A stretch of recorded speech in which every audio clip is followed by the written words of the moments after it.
My name's Michael Render. They call me Killer Mike, and this is Conversate. I just want to conversate. I just want to conversate, which I want to convert. Conversate. Welcome back to Conversate. I am Killer Mike, also known as Michael Render, and I got my main man to my left, Mr. Doctor Corporate Thug Bear Sales. like doctor. Are you like one of those doctors who? Yeah, never doctors. mind. Nah, don't do it. Yeah, he like that. Usually we have Cut Master here, man. Archie Hall. And we have to settle with him. But yeah, A better looking DJ. who are you, man? Mr. Motown Lee, man. How y'all doing today? Glad to have you back, bro. Thank They had you, to Mo. bring the A team out here. Hey, I mean, man. the C team. On hood. I can't wait to get Crip Mac on here. Yeah, we need old Crip I Mac. can't wait to have him. Fifth straight. That's hilarious. I got my ass kicked a couple of weeks. Oh. Online anyway. Let Hey, me tell man. online people something really quickly because it's going to pertain to who we got coming out. I just want to encourage people to stay politically active no matter what criticisms you face or what side even the aisle you're on. This republic is only held together by people who care on a very common and local level what's going on in their community. So if you don't actively engage or conversate with me or even insult online, I don't know what's working. So to the guy who kept, making the memes about the fish sandwiches, our sales up 41% on fish sandwiches. I was able to hire another young man who had been trying to get a job 3 times. We now have expanded to just under 20 employees. Bankhead Seafood is paying for itself and is thriving in the community. So thank you for the hate, because people say, man, I seen nothing hating on your fish sandwiches. I had to come in here and get me one. And boy, let me tell you, we ate fish sandwiches. We talked about who we liked and didn't like, and people went out to the polls and voted. There was I think million voters came out. So whatever I do in terms of my community, I'm proud of because it gets people to the polls. And I think that's where I was angrier. How dare you talk bad about me? People been talking bad about me. My nickname was They've been so mad at you. They've been on me. Yeah. They've been getting But mad. what are you really mad about? Because you got mad because someone made a go vote. I mean, you got mad because a rapper. And part of the problem is you guys learn by clip. And I don't take you guys like I'm outside, because there once was a time I did. There's a famous clip where Malcolm says, celebrities, you don't let celebrities be your leaders.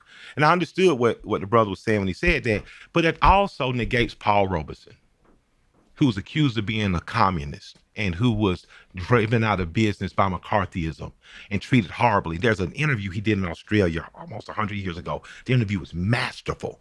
And his explaining to them, you can't get mad at black people for exploring communism. Look how capitalism has treated us. Paul Robeson. You think about Mahalia Jackson. When you think about the reason I know Spike Lee, the reason his movie was made in my time by a creative, if it had not been for Spike Lee, and if it had not been for the memory of Dick Gregory, who kept him alive, if it had not been for Dick Gregory, who talked about Malcolm often, I remember being young, we didn't hear much about Malcolm in the South. But if it wasn't for Dick Gregory, so if it wasn't for that entertainment class, if it wasn't for that class, would the memory of Malcolm even has been as strong? If it wasn't for that movie that was made that some people liked, some people didn't like, but it was talked about. So I just would like to say to black people, if all you got is sports and entertainment, use it to the best of your ability and educate those people. Jim Brown, one of the most powerful leaders in my life. I never saw him run a football. I saw the tapes of him running the football. I knew Jim Brown because of American Me, or American, wasn't it? American. The former gang leaders that came down here and mentored my gang member homeboys out of a life of crime into a life of decency had been trained by an athlete. But the difference was that athlete was educated well by the schools and universities he went to, and he was educated in social responsibility. So I'm going to say that I challenge my people who are on the ground to socially educate your children in a way that even if they become nothing but singers and dancers and athletes, they feel socially responsible and accountable to do something. Because I think that when we do that, everybody does a little bit, and we're not looking at nobody like you got to do a lot. I do think that's the issue with voting in our community. People are like they're not connected to the issues. Yes. They're connected to the people. So if a rapper, Killer Mike, can influence you to not vote, then that's an issue within our community. Not Killer Mike talking about issues, but if Killer Mike can say nobody should vote, that's a major issue. If somebody can say, oh, we're going to hire all these celebrities, we're going to do this and that, and this is going to gallivant people to vote. But what about the issues? You know what I mean? Because I don't think that a lot of people are voting for the issues. It's a popularity contest. Because if it was voting for the issues, then we wouldn't have people who actually get elected. And if we were defining our issues on a more consistent basis, the reason that I always lead with plot, plan, strategize, organize, and mobilize. When you plot something, you plan. When you plot and plan. So I got a suspicion about something. Let me start to plot this out. Then you start planning. Well, what plan can I develop? Plot, plan, strategize. Strategize when you give other people. You start to see are there holes in it. I plot, plan, strategize. Now I'm strategizing. Now I'm putting in actual, I'm going to follow this through. This strategy is going to come out of my plot, plan, strategize, organize. Kwame Ture said we must be in a constant state of organizing. So that means on a weekly, bi-weekly, monthly basis, I should be getting with my neighborhood groups, my church groups, even my own family. I should be in a constant state of organizing. And then, Michael, what we do once we organize, we mobilize. Right. And you mobilize around things that you've decided in your plot planning or your strategy process. These are the things that we can address on a very local level. And I think if people do that, like most people don't even know their neighbors in the same way. You should know your 10 neighbors to the left and right of you. Your 10 neighbors to the left and right of you should decide what's best for your street. Your 10 neighbors should tell your city council person or your ward council person, hey, this is what's best for this street.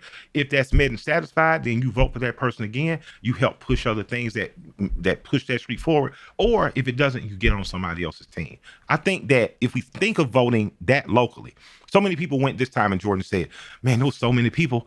I just didn't know. I started looking at names and said, what sound the most black? And I'm like, no, that's what you can't do. You have to take your sample ballot, go back out in the hallway. I told about 4 people that's not Paul. I said, I'm finna take a sample ballot. We're gonna go out. I need to look up 2 of these people on here. And we all sat out there together with our phones because you can't do it in the polling place.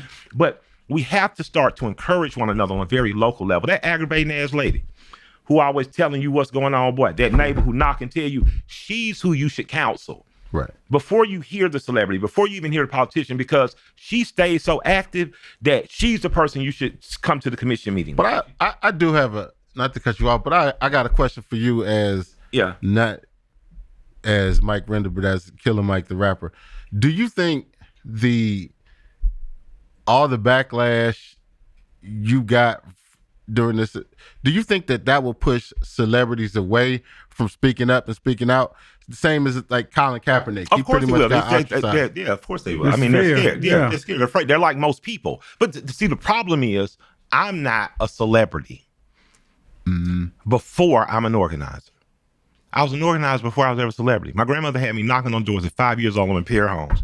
My granddaddy mad as hell. What you got my child in the housing project for? I'm in Pierre Homes. Will you vote for Andy Young?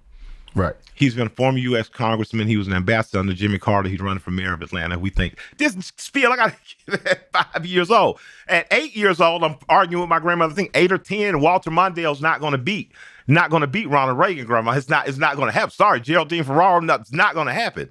So I'm having these arguments. At this point, my grandma's 54, maybe. I'm 10. She had me at 44. So there's never not been a time in my life I've not been politically active. I've never not voted. Right. On voting day, my sister who went to Dillard, not the one who can't cook fish. I give her that because, she be on my ass about that. Calls me still and say, hey, you're going to be in Canada when you need to get your early vote in. So my family handles voting and accountability and responsibility. Well, why, Mike? My family's from Shorter County, Macon, Tuskegee, Alabama. Macon County, Shorter, Tuskegee, Alabama. My great-grandfather's father was used in the Tuskegee experiment. Used by this government. So there's no way I'm not going to participate in this government. We've given too much. You know, most I'm people glad have you spoke up because a lot of people, because they out there saying you didn't even, probably didn't even vote. Well, they lie. And I'm gonna tell you, that's the only thing that aggravates me is the lie. Now you can say he didn't go as hard as I wanted, but you can't say I didn't endorse the candidate who you're mad about, because I did. You can't. The only reason I stopped talking is when people stop taking the advice. Why I keep talking? I'm not gonna keep wooing a girl who don't want me. I'm just in high school. I was a little chubby. Well, I like you. You don't like me? Okay, cool. Some of your friend might, but I'm not going to. You know what I mean? And I think that sometimes people think that because I have the ability to go across the aisle or wherever they say and communicate with other people, that somehow that makes me a grifter of sorts. No, I just understand I got to work with whatever boss I get. Right. You know what I mean? And I don't mean politicians are my boss. I learned that working at a rental place. I worked at like a Aaron's Rentals, and one boss I love, one boss I hated, but I ain't never missed no hours. I was going to get some money. Pardon me for interrupting.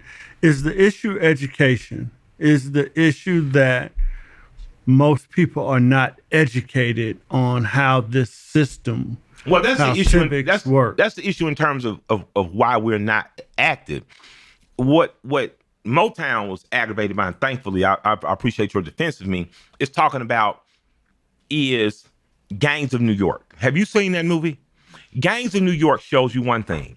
The gangs always lose, and the oligarchs are the ultimate gang. They win. At the end, the bankers, As we fight amongst each other. Fight amongst each other. Exactly. And for me, what I've been most disappointed about in the party I've always voted for, I've always voted Democrat more than not. I voted Democrat. And I'm most disappointed is we used to understand that we are a tapestry, that there are going to be some gay, some straight, there are going to be some black, some white, there are going to be some Baptist, some Jews. I had always seen the most diversity in terms of what people look like and thoughts and backgrounds in the Democratic Party, even here in the South. What I'm most disappointed in now is how fragmented we are. As a party, we have become so fragmented and polarized that if you don't agree with my issue or my candidate to the total, it's the fucking Washington Redskins versus the Dallas Cowboys. I'm never gonna like you. And that makes no sense, because that's not the way the world really works. You're not gonna quit your job because your boss was Republican, and more than likely than not, he is. The Commanders now. You know, you're not. You understand what I'm saying? The question becomes, though, how can we take this tapestry and get this thing tightened and formed together so that it advances us all? And everybody's group deserves their thing, right? Let's make the best out of all the ingredients and create an incredible dish for us all to eat Absolutely, from. we can. Absolutely. I took that from Leonard Rowe. They used to tell us America was like a big soup. You know, you throw everything Melting to it, pot. but you kind of lose stuff. America's more like a salad. It's more like a salad. All these ingredients are there, and you get to eat them and experience them together. Boy, you ain't seen nothing. You seen black folks on Taco Tuesdays. Let me tell you something. You never seen a greater appreciation of Latinos than you said black people. You know what I mean? When black people, when they found out, oh shit, they look like us in the Dominican Republic and Puerto Rico and all through South America. Oh, we was there too. You never seen a great appreciation, but it only happens when we're open to see other stuff. So those people who agree with me, that agreeable more than not, I appreciate you. Thank you. Let's keep marching forward. To the people who disagree with me, but we still have the same destination in mind, it's okay to be disagreeable. It's okay to disagree. It's not okay to lie. You cannot lie on me. You cannot say I did not support Mr. Abrams, and I did. You cannot do this lie. He interviewed Herschel Walker without saying he interviewed Senator Warnock too. Now, I don't handle Senator Warnock's scheduling. I asked him before Herschel. He came after Herschel. I don't handle that part. All I do is, and I'm the only person from the media that interviewed both of them. All I do is try to do my part to make sure that everyone who wants to speak, as a journalist, because I am in this capacity, you know. I think people don't like that. I mean, it's a tougher conversation as it pertains to like Stacey Abrams and the election. And it's easy to blame. It's easy to bring you up, blame you. But nobody wants to face the fact that like we live in a sexist society. We always talk about like racism and things of that nature, but sexism doesn't have a color. Before we even get to that part, let's just talk about the party, the Democratic National Committee in 2016, before we even get to Abrams. They did a great job sabotaging their strongest opponent against Sanders. I mean, against Trump, and that was Sanders. Huey Newton, not Huey Newton, I'm sorry, Fred Hampton is famous for saying you can't defeat capitalism or communism, you got to do social. I mean, with capitalism, you got to do, and he said, you can't put out essentially fire, you got to use water. And I thought to myself, like, well, I think Sanders was the antithesis of Trump. And if given those polarized choices, people would win. I personally saw on the ground, I'm there, I'm watching the DMC sabotage him. I'm watching in South Carolina as they're telling Nina Turner and others, you cannot come in while letting Hillary. I'm watching it sabotage.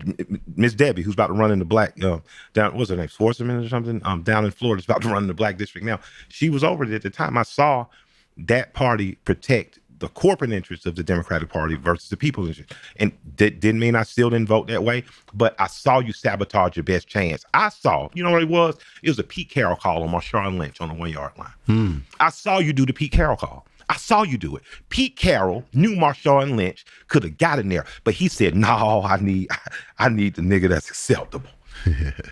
I need my man Russell to bring it through. And it's not like Russell didn't deserve the opportunity, man. He was an amazing quarterback. But with that said, the dog at that time who could have got you in there, he got gold teeth. He eat fucking Skittles. He from Oakland. Nigga talk about keeping it based. You didn't do it.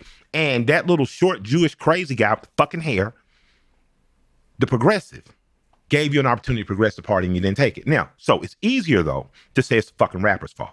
Well, if it's the rapper's fault, that means anybody I bagged should have gotten office. Now, I bagged Ossoff. You never mentioned that, so you're lying by omission. I bagged Warnock twice, got him back in there. You don't mention that. Nikema Williams backed her. You don't mention that, right? Right? Got Lance Bottoms, no matter how you feel about her, got her in the mayoral office. I would argue with the speech on the steps when it was her versus Norwood. I would also argue with Kasim.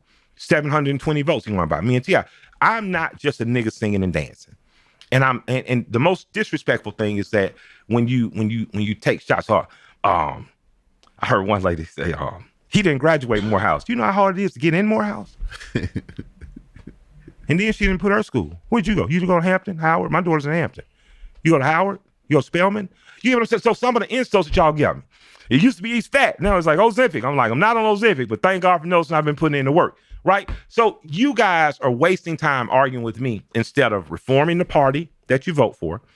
And the way you reform a party is to get active. You should be actively volunteering and pushing your local Democratic Party. You should be actively working on campaigns. You should be actively engaging your city council people, your county commissioners, your mayor, and your governors. You should be actively doing these things. If you're not actively doing this thing, you're just yelling at a celebrity on your phone. But when he goes in the real world, he never feels it. I don't feel it because I'm actually with Next Level Boys Academy working. I'm actually with Georgia Youth Bill working. I'm actually with Chief Judge Asha Jackson's Pinnacle Program working. I'm actually doing work. And if you're doing work, you can do this. Oh, man, she was so cute. She's adorable. She comes in the restaurant. So I've been slinging these big ass fish sandwiches. This is one guy, he hate me for that, Back right? on the fish I'm saying them big ass fish sandwiches, two-handers, right? Not shameless plug. Not shameless plug. Two-handers, right? Because so many working class men like, dog, this is what I need a big dog. My old lady wasn't cooking today, right? Y'all pie-faced lady, I'm going to tell you, that's a compliment to African-American music. Somebody said, man, she got the prettiest little pie-face, little round face, little West African nose, beautiful. And I said, oh, man, you came here to get the fish sandwich. She said, I've been wanting to talk to you because, black women. She's like a sister. She already understands. She has a certain amount of authority. I'm like a brother to her. I said, what you want to talk to me about? I want to talk about why you, and she went into the spiel that you guys have been lying about, why you didn't support it. And I said, no, that's not true. I said, well, look, here's a picture of me supporting. And this is me. And I said, my thing with meeting with the governor is I don't think anybody should be in leadership and not feel responsible. And these are the things that we talked about, and this is the thing that get done, this is the thing that didn't get done. And she says, well, I'm glad to know they were just lying on you because I really respect you. And I had to come get this sandwich. And I giggled because she knows me in the capacity of a rapper. She knows me in the capacity of a business owner, but she knows Mike is approachable and is a member of this community that I can engage, agree or disagree. And I would rather keep that relationship. Yelling at me through a phone, promising to take me down when you're not even an Emmy winner. I'm an Emmy winner. How you gonna take me down? You ain't even won no goddamn Emmy. You better get your Emmy before you try to take me down, before you be an enemy. Before you try to take me down, you should figure out in cooperation or collaboration what we could do together. Because when we get to the freedom land, even if we're not on the same bus, I want to know you're there. Even if we're not on the same bus, even if we didn't take the same path, I want you to be there. I want you to experience what freedom is.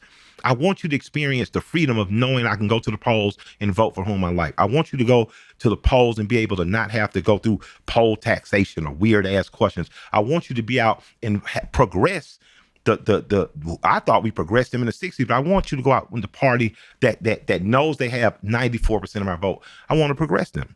And in the spirit of that today, there was someone who was running for governor in Georgia who was not the candidate that I supported, but not on a philosophical standpoint.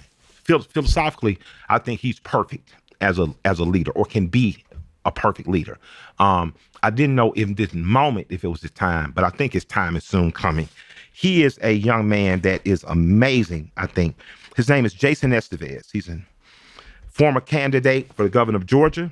He's a former state senator, educator, and attorney. And I know him from working on school board. And he is where I first got most impressed by him, to see his care and concern and his advocacy for within his position. He's an advocate for health care access, voting rights, and cost of living He earned 200,649 votes. That's 200,649 votes on May 19th in our Democratic primary. And once, and this was the most impressive about Jason, once it was clear that he was not going to be the candidate, he quickly conceded and pivoted to Keisha Lance Bottoms. And what I like about that is progressives get a bad rap of being the kid that'll say, if we can't play the game my way, I'm going home with my ball. I've been given that rap too, and I don't agree with that. I'll clear this up. People said, you throwing away your party or your vote if you vote for someone like Jason, or if you vote for Green Party, if you vote progressive. I don't think it's a vote throwaway. I think it's a clear indicator that I want my party to progress. And I think that the Democratic Party becomes stronger for embracing people like Jason. I think that not only him as a personality, but him in terms of his policy. As I advocate for who we all are getting behind now, part of my getting in her ears, hey, this parts of Jason's policy make a lot of sense. You need to be consulting with Jason about how to bring that policy forth. So I want to, without further ado, just bring on someone today that I think is amazing. I think he's an amazing Georgian. I think he's been an amazing politician. I look forward to him doing more by way of politics. His name is Jason Esteves, and we're going to talk with him for the next hour or so. Thank you. How you doing, brother? Thank you for coming. I appreciate you so much. Man, you're so important. Bear wore a collared shirt today. It's not, and it doesn't have Dickies written on it. Look, I'm honored to be here, and, Man, and we've been having an important conversation because first and foremost, Twitter is not real life. Not at all. I'm a villain on Twitter. Look, there are folks who are like, man, you were killing it with the online game. There were all kind of people supporting you, but I still had the trolls telling me, absolutely, do this, do that. You're nothing. You don't have the juice. Blah blah blah. And then they see the results and they're like, oh, maybe you did. Shoot, you did something. Yeah. You've been doing something on the ground. So Twitter is not real life, and there's that saying that you have to touch grass. Yeah. People need to go out and see what's happening in real life. And in real life, as you go around, you're not going to a restaurant and asking, are you Democrat or Republican? Right. You're not interviewing for a job and saying, are you Democrat or Republican? Most people, we live in a diverse community. And what we have to do is figure out ways to continue to work together to build a better city, build a better country, build a better state. And it goes beyond Democrat or Republican. And at this point, what I see is that there's that gang of oligarchs absolutely.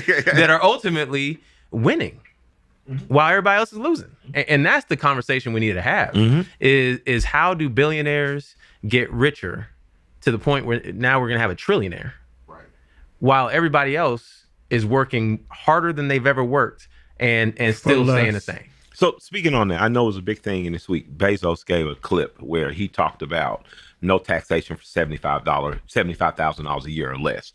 And he's a billionaire. So a lot of people are like, oh yeah, I'm with it. And a lot of people are like, nah, how's he even, he should pay more. What are your thoughts just on that clip of him saying that? Do we ever get back? Because we've had income tax by 120 years maybe? Yeah. Do we ever get back to a no taxation federally, or you think that's... Look, he was trying to be clever. Yeah. In saying, oh, let's exempt from taxes people who aren't paying as much taxes anyway.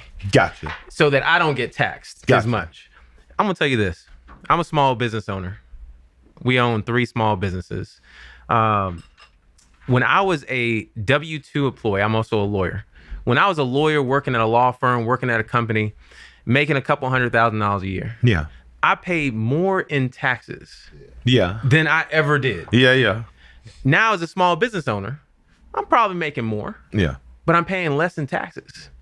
the W-2 people, the people who are working jobs and are making somewhere between 75 and 250,000 are being taxed at a higher percentage than everybody else, right? So my point is, forget who's being taxed, who's not being taxed. Let's make sure we're being taxed fairly. Yeah. And if you were a billionaire, you can get taxed more than 10% or 5% or whatever the hell Jeff Bezos is paying. He should be being taxed at 35, 40% more than the lawyer who's working a full-time job making $200,000 a year and being taxed at 36 or 37%. Yeah. So for me, it's about fair taxation. Do you know any billionaires? No. You know, I know a couple. They some cool niggas, but you be like, damn, you're big. Yeah. Like, you know, you just be next to them, just like, wow. I ain't talking about the rap ones either. I'm talking the white ones. Yeah. Well, look, I'll say this: the high net worth people that I've met, are those who understand that paying a little bit more in taxes, won't hurt them, Right. as much as it hurts everyone else for not receiving the services that they should be receiving. A bit. And the reality is that right now our economy is built on the success of billionaires. Yeah. And that's not sustainable. Those fish sandwiches. Yeah. I sell biscuits. We own 2 Flying Biscuit Cafes. Look, so the way I think about it is the economy right now is built where 50% of consumer spending is done by the top 10% of the population. That's bad. That's bad math. Because if something happens in the top 10%, our economy crashes. If they leave. We should be building an economy where it's a democracy, where people are able to participate no matter what level you're making, you're able to participate in our economy. And right now, that's not the reality. Yeah. So if I'm a billionaire, I'm thinking, how do I make more money? How do I make sure that more people are able to participate, engage in my businesses so I can continue to grow? And instead, what we see is that many billionaires, not all of them, but too many of them are trying to hoard resources. And what that does is it hurts everybody else. Yeah, I got you. Big part of the reason I supported Sanders was I was like, I paid about 40 cents on every dollar. You know, I sometimes closer to 50, just as an entertainer, athletes and entertainment, right? You pay a lot in taxes, right? Your career isn't long. So you're looking at a 5 to 10 year span if you're very lucky. But Sanders, I'm just like, I don't want to pay the extra fucking 10 cents. I'd rather pay 29 cents. But if I'm going to continue paying 39 cents on a dollar, man, let that dime go to something that matters. And your campaign and your philosophy and ideology impressed me in the same way. I wouldn't mind paying Georgia state tax because the stuff that you care about, healthcare matters, education matters. I don't always feel as good about it now because I don't know if it goes to stuff that matters in the same way. It made me support a progressive. So I don't think Americans are the middle class, which deserves to be here. I don't even think they're even angry about the taxes they pay, even though it's too much. I think or in some ways, do you think they're angry about the allocation, that it doesn't make its way back to help and meet people? That's exactly what's the problem. The game is rigged. And when you see where money is going, there's a reason why billionaires are giving millions of dollars to politicians. Gotcha. Because they understand that this is a little investment. And if I invest in these politicians, the money's going to come right back 10 or 20-fold. We're seeing that with the Trump administration. Yeah. Where everyone who's donating to the Trump campaign is coming out on top. And people are seeing that at the state level, they're seeing that at the local level, and the average person isn't seeing the same return. Yeah. So where I believe that we have to do a much better job as Democrats is really delivering for people who are on the ground struggling each and every day. And the campaign platform that I had was one that was focused on what I've experienced as a small business owner, as a former teacher, as someone who is in the community and sees the challenges that people face. And at the end of the day, if we want people participating in the economy, if we want people being successful like the people around this table, then there's some basic needs that you have to have. Healthcare, housing that you can afford, education that gives our children more opportunities than what we've had, and a democracy where you can actually engage in shaping your community. Those are 4 fundamental things that we need to make sure that everyone has access to. And if that means me paying a little bit more in taxes so that I can ensure that everyone has healthcare, education, housing, and our democracy is strong, then I believe the overwhelming majority of people are absolutely going to agree with that. Yeah. Democrat or Republican. What led you into, like, you're a tall, handsome brother? Appreciate that. You could have been running, and you're a lawyer, attorney, boy. You could be running around. You could be Bruce Wayne and Batman, right? But you've given your life to public service. You've been a school teacher. You've been a public servant by way of office, and as small business owner, small businesses employ more people than they're credited for.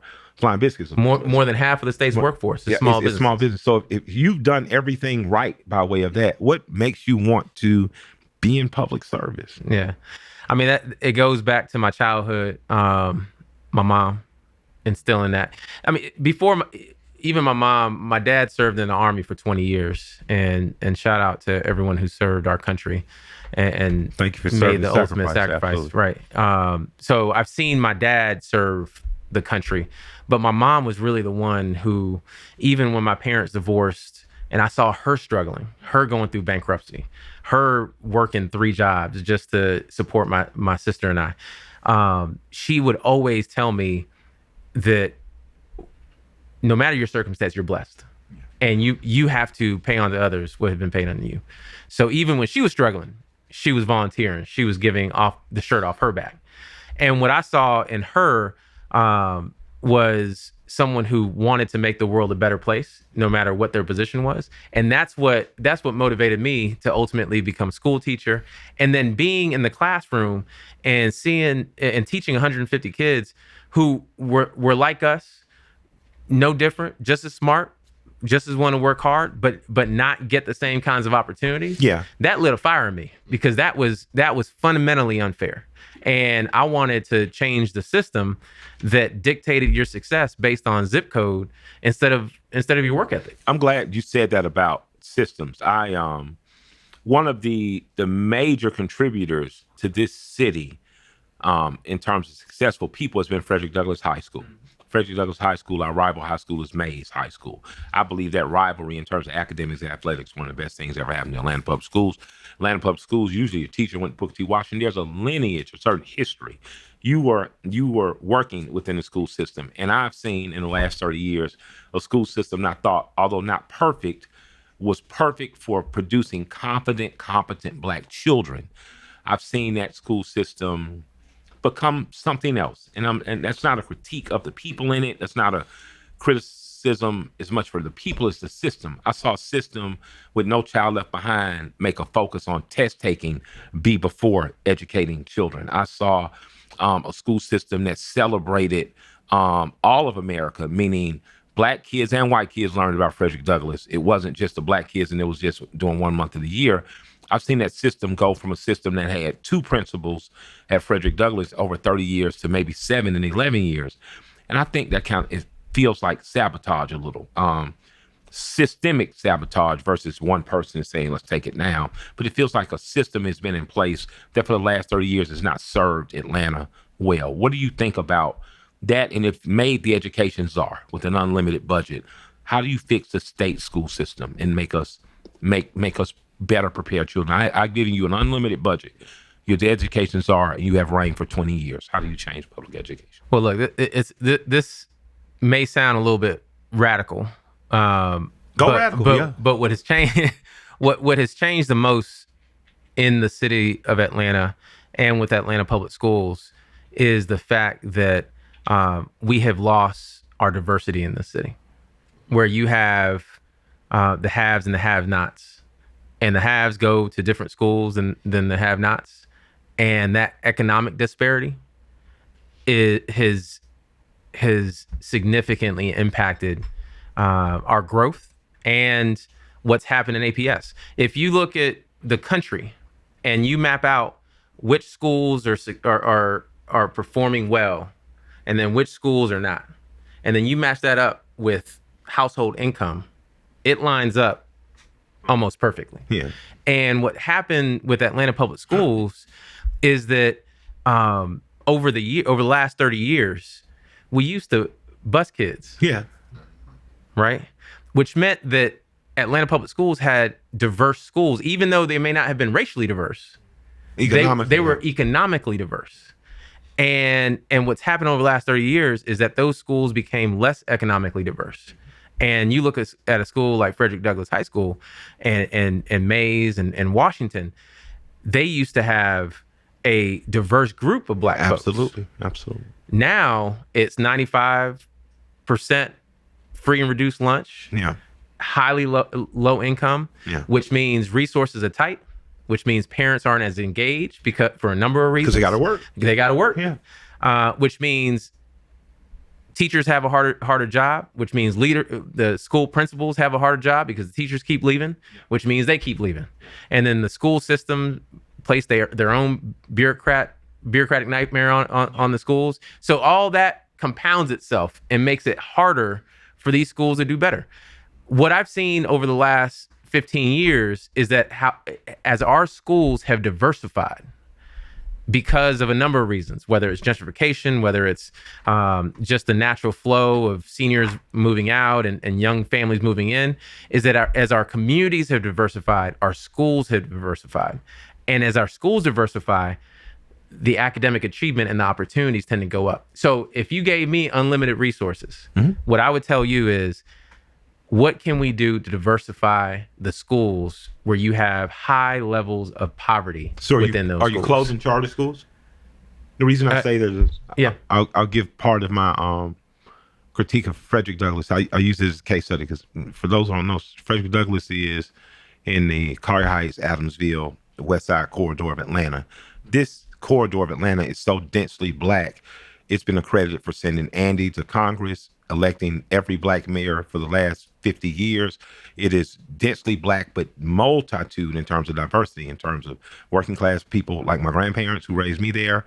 The Russell family, who's one of the richest black development families in the United States, lived there. Dr. Martin Luther King's family lived there. The diversity that you talk about, and I've never heard an educator or politician talk about that economic diversity within the black community. When people think black community, I automatically think poverty, working class at best. But this had a true middle class. And I say that to say, if you look at a Chief Judge Asha Jackson in DeKalb County now, who created the Pinnacle program, Chief Judge Asha Jackson knew she was going to be a judge at 11 years old. I know because I was her friend. She was telling me, Chief Judge Asha Jackson fell on hard times. Her family fell on hard times her last 2 years of school. We didn't know they were damn near homeless. But the fact that she was around an economic, diverse group of kids, everyone was pushing one another because the kids that didn't go to school with us, that went off to private school because their parents paid into the taxation of the schools, our schools were better. And it seems to me when you put children together who may be different academically, may be different from an economic standpoint, once they get in a friend group in which they encourage each other and they can believe in each other, you start to create a system that creates competent leaders, a system that kids understand. Even though I don't have it now, if I go to college, I value education, go to trade school, value education, then I'm going to have it 4 or 5 years removed. And when we started allowing our schools to be split, when Best Academy, even Coretta Scott King, not speaking bad against those, but when I saw those kids get grifted from Douglass, I saw it change. So I just want to thank you for that, because I've just never heard educators say it. Talk about economic diversity in the African American community, period. Because we don't like to talk about it. Yeah. Because oftentimes the black folks that have the resources are the ones sending their kids to private school or to a charter school or somewhere else. And we don't like to talk about it because we live in Southwest. Yeah. I mean, I live off of Bolton Road in Northwest, but still there are a lot of people who don't like to talk about it because the reality is our own choices have impacted what's happening in our communities. And what I appreciate about what you've done is that you're pouring back in to these communities. Absolutely, got to. When I opened the Flying Biscuit down in Columbus, where I was raised, when I was growing up, downtown Columbus was a place you did not go to. Yeah. And would have been a terrible investment. I opened my restaurant downtown Columbus because I was like, I want to be a part of the revitalization of the South Side. In the same way in Macon, we need more of us making those investments, not just from a business perspective, but buying homes and investing in schools. Amen. And making sure that we are diversifying these communities, because Atlanta will never get to the place where we know it can be unless we have communities where people can look at each other and get that inspiration, that motivation of Black excellence that we know is there. Yeah. People think. No, do you think? One thing, and I have to admit, I came late to the party as it pertains to your platform. And it's one thing that you spoke about, that one thing you ran on that was near and dear to me was healthcare.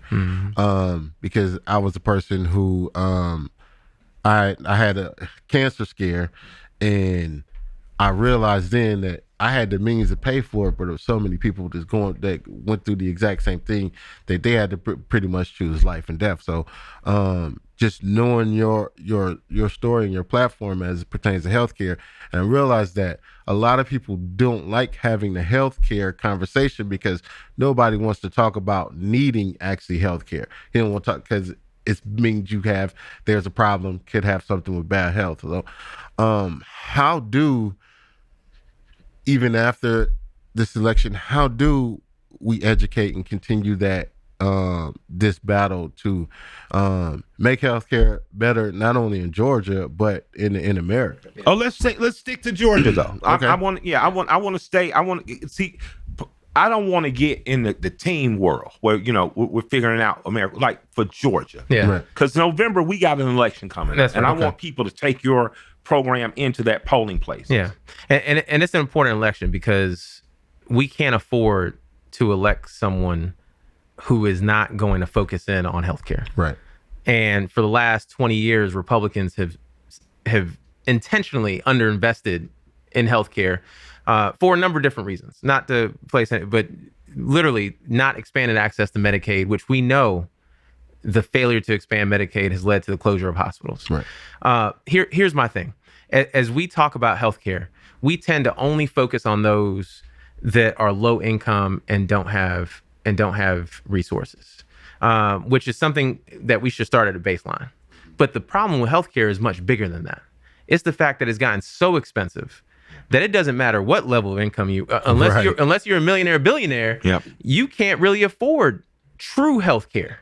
Right. So we're all kind of operating, whether you're making $50,000 a year or a couple $100,000 a year, you're kind of operating from a perspective where you're playing catch up because you don't want to find.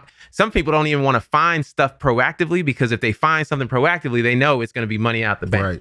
Right. So what we have to do is tackle Medicaid expansion, but at the same time, figure out ways to lower the cost of private health insurance and private health care. So what I proposed was ensuring that we have programs using the state's power to have a public option, because Bernie would advocate for a federal system. We can only control what happens in this state. Absolutely. So let's work with the state of Georgia to get a public option where if you're a small business owner, if you're if you're an entrepreneur, you could buy into the state's plan. Right? What can we do to have a public option? And at the same time, what can we do to incentivize small business owners to provide health insurance for their employees? Because as a small business owner myself, I understand it's expensive. Yeah. And it's not sustainable at the direction it's going for us to continue to provide healthcare for folks. So can we provide tax credits and incentives? Instead of giving it to billionaires, let's give it to small business owners and entrepreneurs who can help us insure people. And then the other thing we have to do is access. We have to build healthcare hubs. So in other states, I've seen them focus in on working with cities, counties, nonprofits to build these communities in different parts of the state to where whether you're a provider, a hospital, clinic, you get incentivized through low interest loans, through tax credits to build your clinic in that area. That ensures that you don't have to drive 2 hours to see a urologist or see OBGYN or see anything else, right? They're called healthcare hubs. Kentucky, the Governor Beshear in Kentucky, built healthcare hubs throughout the state because he knew rural Kentucky had problems with access. Georgia's no different. In Georgia and Southwest Georgia, where a whole bunch of Black people live who have been completely ignored, they have to drive 2 hours sometimes to go to the emergency room. Yeah. That's life or death. And a lot of folks die. Yeah. As a result. So the healthcare problem is not just health insurance. That simplifies it. It's an access issue too. It's brick and mortar. That's where we need the brick and mortar. And that's where we need to make sure the governor is investing in both health insurance and healthcare. So with you in our governor's ear, and I really would like to see Keisha take office, but with you in her ear, that gets us closer to what Ms. Abrams even talked about in terms of having healthcare centers throughout the state. So again, there's many roads of freedom. You know what I mean? If one bus breaks down, I'm definitely jumping on the next one. And you were so adamant about that it just kept reminding me that we do have Southwest Georgia. You got this coastline. You got Northeast and Northwest Georgia, just on Tennessee and the Carolinas. But what makes you so passionate about it, but yet in that passion, in the moment that you did not secure the victory, you immediately pivoted to let's get behind Ms. Bottoms. That's something most politicians in today's times have been so caught up in ego and insecurity, they would not have done that. Yeah. And that to say that impressed me would be an understatement. I was floored when you did it. What brought you to that, and what do we need to do following you? Yeah. In your leadership in terms of backing her into November? Well, look, I'm a basketball player. Okay. I still play. I play 3 times a week. I played yesterday morning. Look, I played the day after the primary. I played Monday, Wednesday, Friday. You won the game? Friday. I won a couple games that day. I had to get a win. Y'all for real, man. You gotta let my dog win something, I had to get something. But look, here's the thing. We're on the same team. Absolutely. Hold on, say that again. We are all on the same team. And I've seen what the other team has done. Right. And I know that if the other team wins, that our problems are only going to get worse. Compound. So if it was not my time to take the game-winning shot, hey, I'm good. Yeah. I'm man enough to understand that sometimes you got to know who to pass the ball to. Yeah. And right now, we have to win this game. Yeah. Because if we don't win the game, our problems are going to be compounded. Yeah. And I think that's where some people get lost. Because on the other side, the Republicans have no confusion about what it means to have power. Yeah. Right. They will beat each other up. They will stab each other. And once that election comes around, they're just saying, look, they arm in arm. They are arm in arm, marching forward. Yeah, man. Because I want to be arm in arm with the lady who didn't win the Emmy. I want to be arm in arm with you. To that man who mad about his sound, I want to be arm in arm with you, man. Come get arm in arm with me and Jason. Why y'all got to be like, I'll give you a free fish sandwich. Fat boy got you. Fish sandwich and all. At the end of the day, it's about power to make change. Amen. And they know they have the power. Yeah. And they want to retain that power, which means if they lose their primaries, if they don't get what they want on election day, they know whose team they are on. Yeah. It is incumbent on those who are for people, who are for community, for us to understand what our team is. Yeah. And it doesn't matter to me who is ultimately at the top of the ticket, because I know that I'd rather hold Keisha Lance Bottoms accountable than to try to hold a Burt Jones or Rick Jackson accountable. Exactly. She's going to answer the phone. Yeah. At least we're on the same team. Yeah. I'm sorry. No. Just for anybody out there who's like, oh man, Bottoms, I don't want to vote for her. Do your research on Jackson and who Burt Jones is. If that don't scare you, I'll let you know. Yeah. Look, it ain't no joke. I just man, I want us to. No, it ain't no.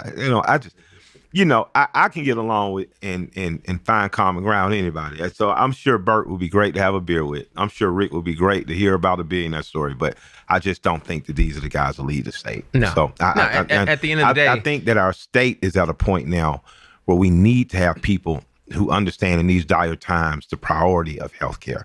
I think that right now is a time where our state needs to prioritize things like transportation, railway, getting out of Atlanta and into more of the Macons and up north. I think that we need someone that's representative of diversity, and not in a token-esque way, because we've seen corporate America hire Black women, and we've seen corporate America get better for hiring Black women and not have nothing to do with what they look like because of their minds and what they brought in the creative process. So, I think that beyond her being Black and a woman, I've seen her run a city successfully and chaos ensue. And I've seen her navigate through that chaos. And when chaos is happening, you don't always get it all right all the time. But I saw with my own two eyes her telling the police force to stand down as it was about to go crazy, and her give a public speech that felt more like a neighbor talking to her neighbors, like, we don't operate like this. And I am just continually impressed by not only her, but yours and other Democrats on the ground ability to pivot after a misstep or a step that wasn't the direction that the people wanted and get back on course. And I believe in her for that. And I believe in our party in this state for that. I've seen this state in Democrats from Joe Frank Harris when I was a kid, who was governor, to the last governor we had with was the Roy Barnes, Democratic governor. I've seen Democratic governors be fair by this state to all people, not just their party. And I trust the Democrats in their gubernatorial run this time, because I think that all Georgians, regardless of what they identify right now, could benefit from having a Democratic governor. Without a doubt. And look, at the end of the day, rural Georgia is dying on a vine. Right. 100 out of 159 counties right now see more deaths than they see births.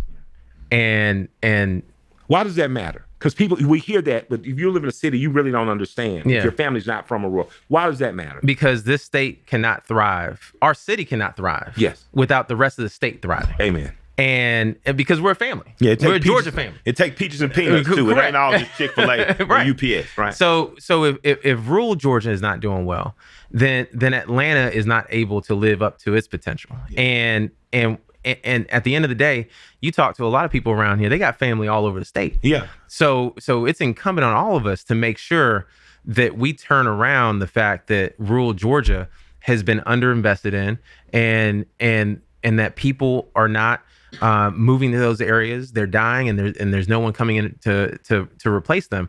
And at the end of the day, when you look at why it's happening, lack of healthcare, lack of good paying jobs, lack of education opportunity.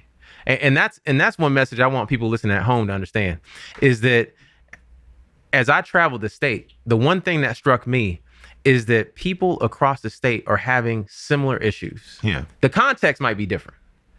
Someone in Waycross or Tifton may be different than someone in Southwest Atlanta, but the issues are very similar. Yeah. It's about healthcare. It's about good paying jobs. It's about their children. Yeah. It's about the fact that housing is expensive throughout the state.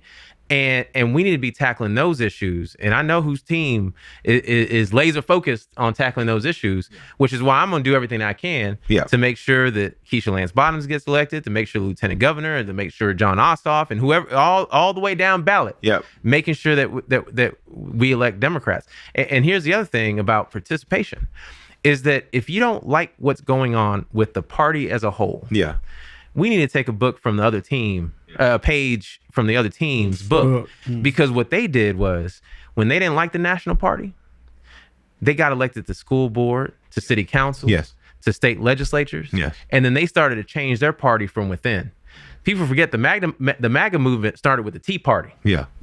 Back in the early 2010s.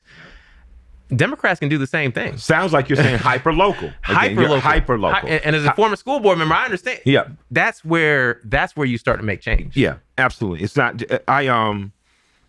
So what's your answer to why bother? Because when because I have to go in places, man, and talk to people who look like the guys at this table. Mm-hmm. And man, they look at me, and they smile. They say, "I hear you, Kill, but shit. I mean, y'all see how them folks on you, and you be out here helping." So I'm just like, why bother? And I be sitting here, it'll be like, damn, why bother? Oh, your grandmother, she got sick. We want to they closed George back. Like, I find those reasons, but they have an honest question, and why bother? Why bother as a voter? Because when we when we didn't bother, Trump got elected Yeah. and took us to a war in Iran that is costing us $2 billion just over the weekend Yeah. Right. in gas, Yeah. in additional gas. When we didn't bother, we saw the price of groceries go up so much that now that fish sandwich costs a little bit more. Yeah. Yeah. It does cost us some more. Absolutely. When we didn't bother, the inflation that we thought was going to be under control has continued to go up to a point where any pay raise that you've had over the last year and a half, 2 years doesn't matter anymore because inflation increased the cost of living so much that you're basically behind. Yeah. Right. So the people we elect matter. Yeah. And we need to be electing people who have us on their mind. Yeah. So that we can make sure that we have a shot. Yeah. And right now, the politicians that we have in place in many government, state, federal, local, don't have us in mind. And the only way to change that is by voting. And if our vote did not matter, then Donald Trump would not be working each and every day to try to take away our right to vote. And that's the reality about what we see who's the we? When you say take away our right to vote, some people hear black. When I hear that, I hear worker class. Yes, it's the workers. Yeah, wherever, and a lot of people don't know this, wherever a lot of votes turn out at, Democrats tend to win and dominate, right? So politicians on both sides, they don't mind low numbers a lot of times because low numbers, they can kind of understand where we're going to be locally, who are going to win. So when people hear the attack on the Voters' Rights Act, they hear black people. Mm-hmm. But I believe it's not just black people. If you're in Southwest Appalachian and that part of Tennessee, the folks who really run Tennessee don't give a shit about you. Don't give a shit that you're white. Don't give a fuck that you're poor. Don't give a shit that you go to Pentecostal churches, have rallies, things.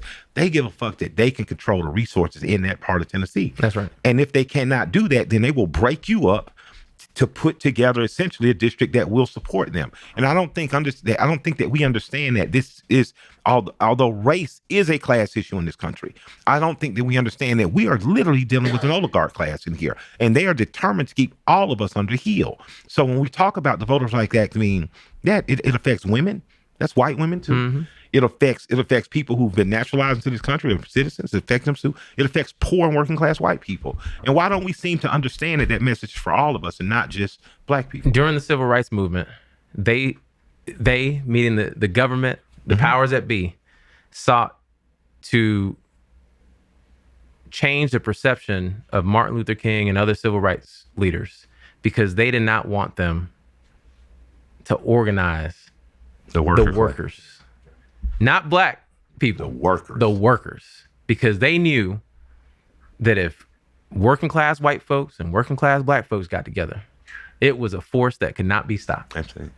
And when you look at our situation today, the definition of working class has grown so much. Yeah. Because working class don't mean only making $25 an hour. No. There are people making $150,000 an hour who or not an hour, $150,000 a year that are struggling mightily. So the definition of working class has expanded significantly. And when I talk about I'm talking about working families, people who are not wealthy or not billionaires, are just trying to make it and lead a good life. And life has made it tough because of the cost of living, because of the cost of everything in this state. And those are the folks that need to work together to mobilize, to organize, and to take back the power in government. And I think that's what Bernie Sanders talked about. That's what the hope around Obama was in 2008. What was this hope that there was something better for a system to where all we need is a fair shot. Yeah. Should our guy, I say our guy because I was big on the Obama train. It's like, man, finally. I grew up in Atlanta, so I had the advantage of living what Dr. King talked about. You judge people by the content of their character, not the color of their skin. Every leader I had was black. All my heroes and villains were black. So I grew up as a real sense of you can be for or against me and look like me. With him, I had a lot of hope, and some of it came through, some of it didn't, and I'm not mad at any of it. He was one of the greatest symbols, I think, for children in this country to finally say anybody can do it. That was what they sold us in kindergarten. You grow up, you work hard, you get your education, you can be president of the United States. And then later you can be Hulk Hogan. Change the game. Yeah, and I never wanted to be Hogan. I always wanted to be Flair. So I guess, but all that just to say that with him gone now, I don't likely see another black man becoming president in my lifetime. I'm not saying I'm wrong or right about that. Just saying I don't know if they're ever going to make it happen. We've seen the South try to regress into segregationist philosophy almost, weirdly to me. Do you see, and with the people, to be honest with you, who are making the laws now, they were 10 or 11 when these laws came on. If you look at the average 70, 80 years old, it's only been 60 years we've had these things. They were 10 or 20, they're 70, 80 years old now. What do we have to do to stay committed to the fight for rights? I watch First Amendment auditors. They're these assholes, God bless their soul. They go out with cameras and they just stand on the sidewalk and record, and cops come up and tell them they got to move, and then they cite law. Why cops? These people have fell in love with civics. They've fallen in love with protecting their rights. What do we have to do to get our people to fall back in love with the process of being an actionable citizen? I'm a citizen, but it has to be about action. Do we do that? Can we get to that? Or do we give up? Because when you talk about healthcare, it's not something I regularly think about. In terms of, I go to my doctor, I know I got to lose a little more weight and stuff. But my mother died. Mother had kidney disease. She spent 17 years on dialysis. She also suffered from an addiction. So there were some times she could have probably gotten on the transfer list, but she was just like, she had decided. But my son has kidney disease and had to get a transplant. And if it had not been for us understanding as a family what was going on, us understanding the resources we had been through my mom, we wouldn't have known all the resources that was out there. So even the resources that are there now, I don't feel like the public is always educated about. We see dialysis centers popping up every day in the black community, which says that whether it's diabetes, high blood pressure, things like this are affecting us. Losing my mom made me care about healthcare in a way that I hadn't before. And seeing other people lose life too young made me care. How do we get the public to care? It took my mother dying for me to actually care about that part. I cared about a lot of other shit, but it wasn't about the greater good in terms of I understand what healthcare and education. I'm glad you asked that question, because that was going to be my question, because at this table, they've been very vocal their entire lives about politics and civics. And for me, I had way less of a care about it, because I never identified how it actually impacted my personal life, right? I figure I'm going to struggle anyway. So struggle with Reagan, struggle with Obama, struggle with Trump.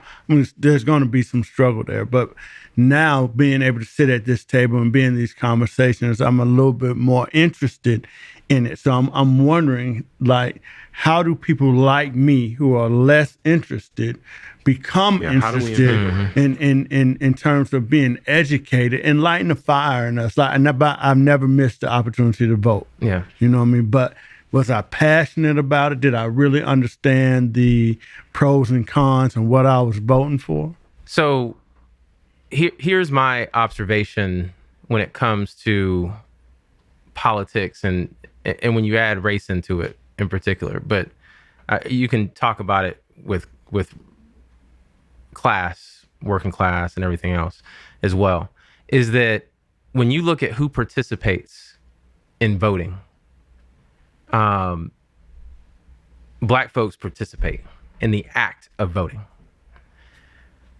But when it comes to participating in the politics and the policy making of it, we're not as active. So we vote, but then we kind of disengage and kind of let things happen. And what I've seen on the other side is that those who are wealthy are not only voting, they're contributing to candidates, and they are in the rooms when decisions are being made so that the politicians know, hey, your decision is going to impact me. So the way we, in my opinion, we make that connection for working folks is a little bit of a leadership imperative. As an elected leader, I have to talk more about how we are delivering results for people. That's one of the things that Mayor Mamdani in New York is doing very well. That he kind of saw what the Republicans were doing. He was like, well, I'm going to do it myself. He's making videos saying, here's what I've delivered for you today. He also made a video. I clap for him for riding the complete 5-borough cycling ride last month. That was amazing. He also was endorsed by Run the Jewels. Oh yeah, for sure. There you go. I remember he came out to the show. Yeah. But what he did was he gave people something to vote for. Mm-hmm. He was talking about what government can actually do for you. Not just to give you something, but to ensure that you have opportunities to work for something, right? And he gave them something to run for. And then once he's in office, he's actually showing people, here's what I'm doing for you. Yeah. I'm not going to be humble about this. Here's what I'm doing for you.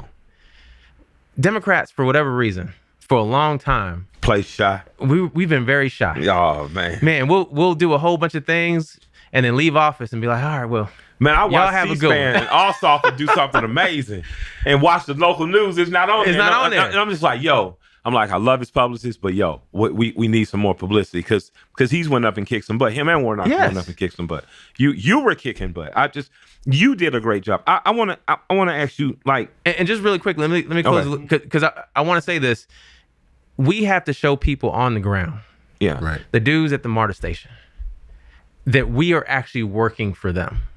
Because if they don't see it, if they don't feel it, then none of this matters. For sure. so what make them feel it for November? Like, talk to Georgians right now. Where I'm tired of it. What do I wake up and do tomorrow morning through November? So at the end of the day, what we have to do is we have to get people off of their couch. And that means making sure that the campaigns, and this is what I'm talking to Mayor Bottoms about, this is what I'm talking to Democrats across the state about. What we have to do is make sure that we're reaching voters where they are, whether it's the MARTA station, whether it's the couch, whether it's on their phones, and talking to them about, hey, here's exactly what we can do. By building healthcare hubs throughout the state, we can make sure that you don't have to drive more than 45 minutes to get the care that you need. I want to make sure that we create a low interest loan and grant program for small business owners, because I know that the number one barrier that Black people have to opening their own small business is access to capital. I'm going to make sure that we invest in apprenticeship programs and a technical college system so that we're giving young Black men opportunity who don't want to go to college because they know that what they're good at already. Yeah. And they just want to go straight into work. I'm not going to shame them. I'm going to celebrate them by making sure that they have a pathway to good paying jobs out of high school. If we give people something to vote for, we're going to get them off the couch. Yeah. We can't continue to count on Donald Trump. One of the things I didn't talk too much about because it drove me crazy, but my campaign team was like, you got to talk about it, is Donald Trump. Because Donald Trump is a symptom of the actual problem. Yeah. The problem is the fact that the system is broken. And because of that, people were like, fuck the system. Right. I'm gonna elect this dude because this dude is at least talking about disrupting the system. Yeah. We have to tell people what we can actually do for them to get them off the couch. And if we do that, and if we meet them where they are, we're not afraid to go to Southwest Georgia because there are too many Republicans. Go to Southwest Georgia and talk the same shit. If we talk the same shit in Southwest Georgia, guess what? We're going to earn a whole bunch of votes that we need to win the governorship. Yeah, I think you're going to hold a high office one day, so I'm going to give you this. This is another thing that's been misrepresented, but I want to make sure it's presented right. SNAP, TANF, federal and state funds go to families and go to women and children who need it. A lot of times, and the biggest receivers of SNAP, I think over 60%, 61% are white people in this family. A lot of times, especially in middle America, it helps families, farm families, stuff like that. In our community, a lot of times, since 70-something% are unmarried women, we know it helps women and children. I believe that, a lot of people say welfare has been weaponized against Black people. They can argue either way for that, but I do know welfare, TANF, SNAP program, whatever you want to call it, HUD, all these things have helped giving families and women and children I've known in my personal life stability. I would like to see a program come out of, if not federally, at least statewide. Boys oftentimes are, and even though these rates are going down, teen pregnancies, but teen pregnancies affect two people, in terms of parents. They affect a boy and a girl. Oftentimes, the girl is subsidized. Thankfully, the baby's able to get milk, able to get education, able to get early child care.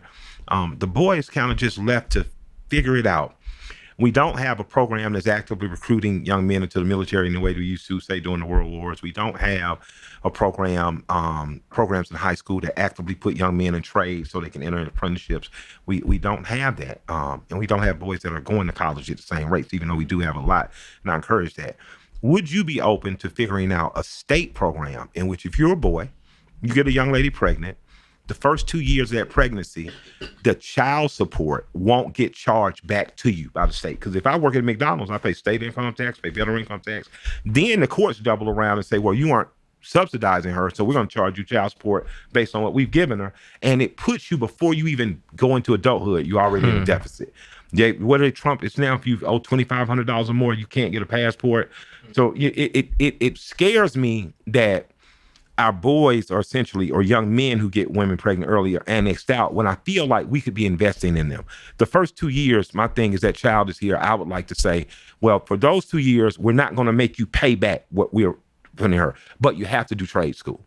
You're required to do trade school. There has to be something in exchange for it. Yep. We're going to underwrite your trade school. And for that, when you come out of trade school, you'll work 6 months in terms of whatever local municipality at this rate, and your rate can go up. Does that type of program make sense to you as a politician? It does. And when I ran, I had a black men's agenda. Okay. Because I recognize as black men, we've still been voting, but we've been disengaged from politics and from both parties. And in fact, there was a recent survey a couple weeks ago that showed 1 in 4 black men, young black men, don't identify or agree with what's happening with both parties. They feel disengaged from politics. Neither party is talking to them. And the reality is that what young black men want is opportunity. Yeah. They don't, and that's what I like about what you just said, is that, hey, we're going to give you the opportunity to get off on the right foot. Mm-hmm.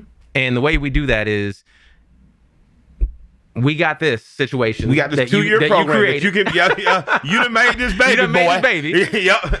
And in exchange, we want you to go to trade school, get an apprenticeship program, get into an apprenticeship program so you can get a good paying job. Yep. And then ultimately, you can pour back into this baby. And at the same time, you become a contributing member of our society. Yep. And so that's an investment, not just in that child and woman, not just in that young man, but in greater society. There's an organization called Georgia Youth Build that takes kids from 14 to 24. My nephew's been a part, one of my own sons, but they do this with kids already. That's something I would like to see our state emulate, expand, or pour money into, because that instantly creates, within a matter of a couple of years, gives you a more valuable citizen on the other side. But here's the thing. It's not an option. Yeah. We have to do it. Because, look, I'm telling you right now, AI. Don't agree with me too much. They're going to hate on you. AI is changing the game. AI is changing the game. And we have to make sure that we have an economy and a job market that works for people. And I know one thing that AI will not take away from now. It might take away in the future, but it will not take away from now. And that's your ability to work with your hands and the creativity, the creatives out there. Absolutely. So if I'm someone right now, who has young kids, which I do, I have a 7-year-old and a 10-year-old.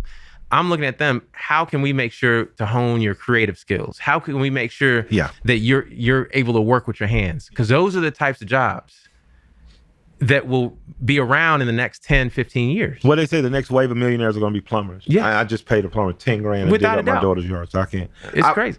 Thank you, leader. James Orange, who was organized with Dr. King, he would call people leader, and it brought certain. And I truly feel like I've been with the leader today. I appreciate what you, Lance Bottoms, also, and others Democrats have done around this state. I appreciate the Republicans who've been able to give us ear and help us progress on the reality of certain things like the trades program, stuff we disagreed on, like gang prosecution, still disagreeing. I'm attacking politicians. I mean, not attacking, but I'm asking prosecutors not to use that gang enhancement on these young men. Let's do like Chief Judge Arthur Jackson out in Decatur is giving kids an opportunity to do Pinnacle program, and Miss Ali, formerly of Fulton County, who's doing the same thing statewide. Let's find alternative ways. Let's let Georgia be the tip of a progressive spear that works in a way differently. You represent that for me in your leadership. I appreciate you, and I would like to have you back more than not before November, because I don't want this to be a one-time conversation. I would like for us to go to the polls together with a proper understanding. You've done an amazing job at just giving it to us, to the brothers who are on the couch, to the brothers who might be, headed into their UPS or FedEx jobs. Thank you. I'd like to also say thank you for the education. Absolutely. Like for me, that was important. That's the reason why I'm here. Absolutely. To make sure I learn, and from that I can share what I've learned with my son. We got to keep educating. Hey, that's the great power in this conversation. We got to talk about our issues. Amen. And now, Afro-Latino, that I didn't know. You know your last name? 'Cause my name's Michael Santiago. No Latino. Oh, my mother just thought it was exotic. my daddy looked Dominican. She thought I was going to look like that nigga. So where is it, Puerto Rico? So I'm Black and Latino. I was born in Puerto Rico. Okay. But grew up in Columbus, Georgia. Okay, let me tell you the cool thing about Atlanta. Yeah. Yeah, we didn't know that was a difference. Yeah. So I grew up, Roberto Clemente was celebrated right next to Frederick Douglass, celebrated right next to Pele, right next to the beautiful thing about the diaspora is we're everywhere. Yeah. And I have not landed on any continent in the world and not saw somebody that looked like they could be my cousin. You just like on my daddy's side. But as we go into Georgia in the next 20 years and more Latinos, more people of Latin descent are going to be here, give some encouragement to the Black. I feel like the Afro-Latino has a unique ability in this country to unite a bunch of people that people like stuff. Give us, if you have any words for Black and Latin people as they move here. In terms, to me, there's an Atlanta way. Both my grandparents moved here. My grandparents moved from Edenton, Georgia, from Tuskegee. But they moved here and contributed something. They moved here expecting to be cooperators. And I feel like part of Georgia's problem is, I know if you're East African, you probably live in Conyers, or if if you're Liberian, you may live in Stone Mountain. We have to recognize we are diaspora and we should be cooperating together. We were absolutely diaspora. And really quick story. Okay. Growing up in Columbus, give it to us. Not many Puerto Ricans down there. Yeah. When I was growing up, now there's a whole bunch. So I remember being on a playground, elementary school, being asked, how kids are, what are you? Yeah. And I was like, I'm Puerto Rican. And they were like, are you Mexican? And I was like, no, I'm not Mexican. And my boy was like, oh, you Black then. Yeah. that was it. That settled the argument right there. I understood what Puerto Rican was in terms of nationality, but I also understood as Afro-Latino. Black. So 1981, my friend, one of my best friends this day, Derek Skinyard, Cap out of Morehouse. I literally convinced the class he's Puerto Rican. Yeah. And people believed it. He was so mad. But here's the thing. Oftentimes, Black people and Latinos are pitted against each other. Yeah. As if we're fighting for the same slice of the pie. And the reality is the politics and the system we have today has put us against each other. Gangs of New York. Because we've been told we only have this slice of the pie. My argument to folks and my argument to our communities is that it's not about the slice of the pie. It's about growing the pie. Amen.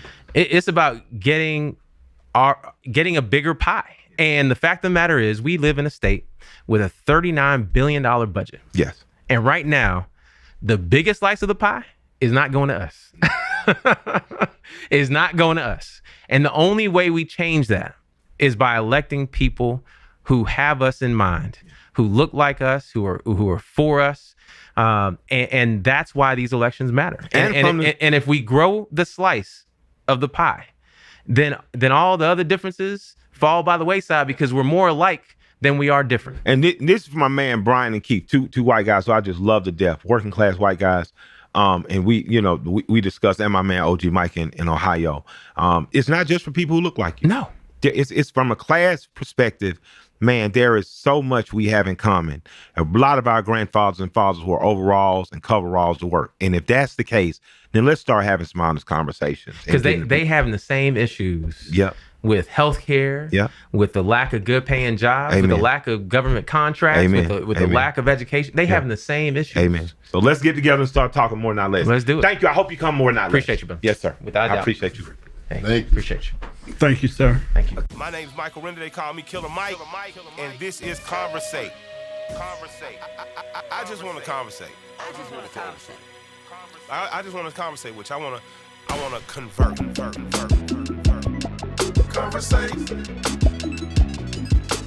Conversate's not a real word, but I encourage questioning. I want to encourage thought. I want to conversate. I want to have discussions with people that I may not agree with or that I may not understand and try to gain perspective. I think we all should be doing that. We all should be in talk. You know, we all should be in a constant state of talking, because that's what precedes organizing and mobilizing and revolutionizing and changing things. I believe in the power of conversation. I believe in Conversate. So I'm here to talk. I'm here to talk, and I'm here to listen and learn. And I'm here to have people impress upon me different ways and thoughts and mentality. I believe in conversation. I believe in jive, talking, and rapping.